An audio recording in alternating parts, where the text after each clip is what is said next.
ఎంతమందికి భోజనం పెట్టడం అనేది అది అంటే ఒక దైవ సాయం లాంటిది. నిజంగా ఆకలితో ఉన్నవాడికి అన్నం పెట్టడం అనేది దైవకార్యం. నేను ఏం చేస్తాను, టేస్ట్ అండ్ క్వాలిటీ, నీటు, ఈ 3 మేనేజ్ చేస్తాను. అది ఉండడంలోనే గొప్పతనం. భోజనం పెట్టడం మిగిలితే ఎవరినో పెడతారు, కానీ ఆ ప్రేమ ఉండాలి. ఓకే, కానీ బిజినెస్లో అలా కాదు అని టేస్టీగా క్వాలిటీగా ఇస్తాను, నీట్గా ఇస్తాను. దాన్ని బట్టి ఆర్టిస్టులు కూడా ఏం చేస్తారంటే ఇంట్లోంచి కూడా భోజనాలు తెప్పించుకో. నేను ఉన్నానంటే చాలామంది అనమాట, పెద్ద ఇంటి గారికి అక్కడ నాయకుల నుంచి కృష్ణ గారు, శోభన్ బాబు గారు, బ్రహ్మానందం గారు, రీసెంట్గా ఈ మధ్య ఆలీ గారు, ఇప్పుడు పవన్ కళ్యాణ్ చెప్పక్కర్లేదు, చిరంజీవి గారు, బాలకృష్ణ గారు, నాగార్జున గారు, ఎవరైనా సరే, మహేష్ బాబు గారు, ఎవరైనా వాళ్ళ ఇంట్లోంచి ప్రకాశం ఉన్నాడా, మాకు ఏరాజ్ అవసరం లేదే, ఆడు చూసుకుంటాడు అన్నంత ధీమా ఉందంటే అంత క్వాలిటీ మెయింటైన్ చేస్తాను, నీటు టేస్ట్ కూడా మెయింటైన్ చేస్తాను. అది సో అందుకే నేను అన్ని దృష్టిలో పెట్టుకొని పవన్ కళ్యాణ్కి జాగ్రత్తగా నిలబెట్టుకోవాలి, మంచిగా చేయాలని చెప్పేసి ఈసారి నిలబెట్టుకో.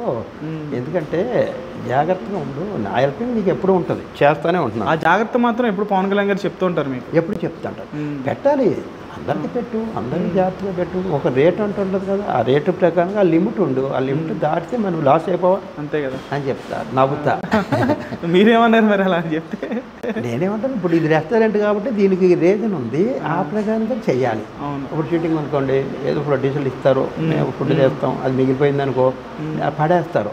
ఆ పడేసి నేనేం చేస్తాను తెలుసా, 10 మందికి అక్కడ ఉన్న వాళ్ళందరికీ, వాచ్మెన్లకి వాళ్ళకి పిలిచి పెట్టేస్తాను. Super sir. అంటే మిగిలింది పడేది అంటే ఫుడ్ వేస్ట్ అవ్వకూడదు, వేస్ట్ అవ్వకూడదు, అది నలుగురు తినాలి.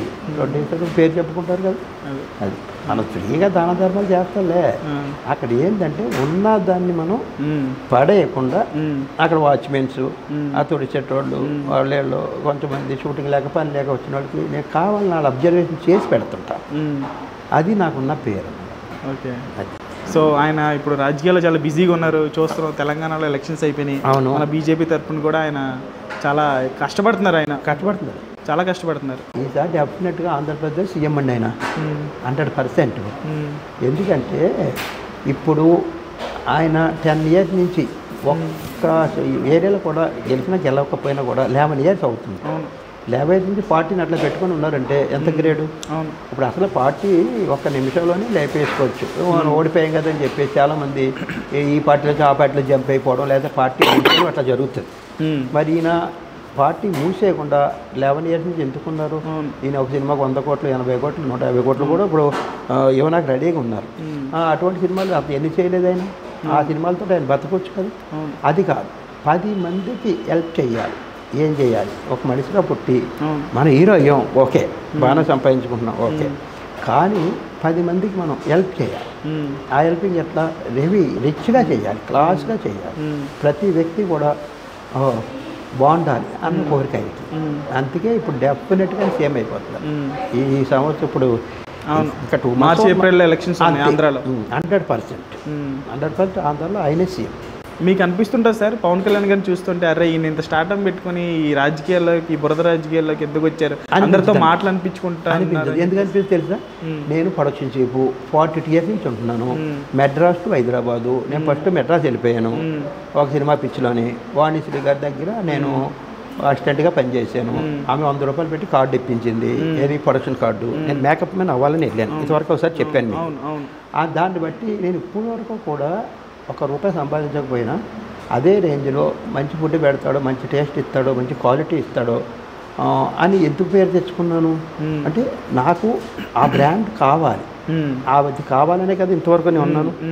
అదేవిధంగా ఇప్పుడు ఆయన కూడా ఏంటి, ఇప్పుడు ఆయనకి ఎంత ఆస్తి లేదు, ఎంత డబ్బులు లేవు, తిన్నాక ఎంత ఉంది, ఓకే కదా.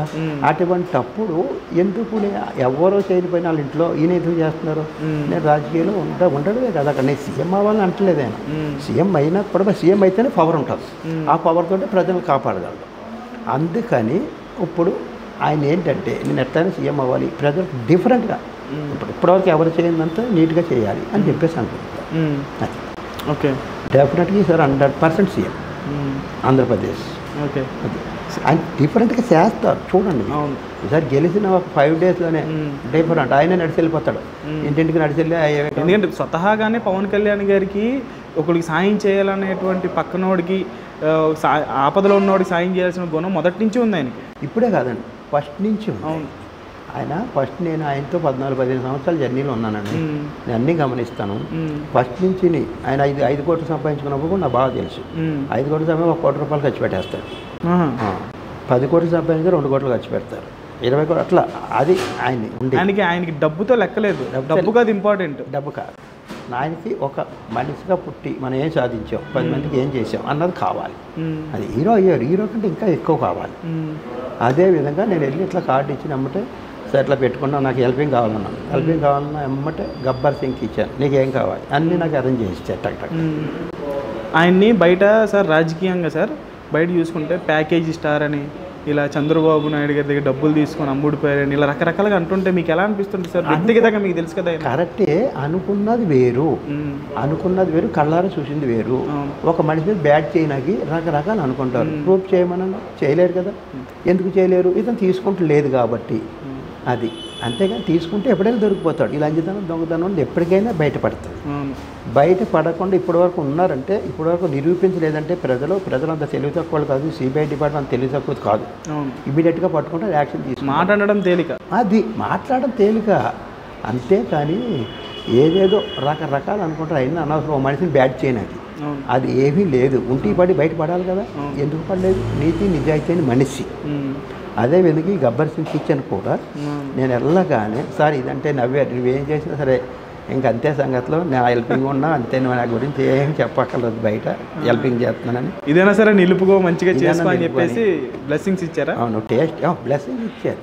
టేస్ట్ అండ్ క్వాలిటీ, నీటు ఇవన్నీ నువ్వు ఇస్తావు నాకు తెలుసు, కానీ నిలుపుకోవాలి. నువ్వు నిలుపుకోలేకపోతున్నావు. నేను ఎన్నిసార్లు హెల్ప్ చేశాను అని చెప్పేసి నేను ఒకసారి కెమెరా స్విచ్ ఆన్ చేయించాను. ఇంతకుముందు ఇంటర్వ్యూలో చెప్పాను. చెప్పారు. అది ఇప్పుడు డిఫరెంట్గా చేయబోతున్నాను దీన్ని. ఏది ఈ గబ్బర్ సింగ్ కిచెన్ని ఏ పార్సల్ చేయడమే కాదు, ఏదైనా కూడా డిఫరెంట్గా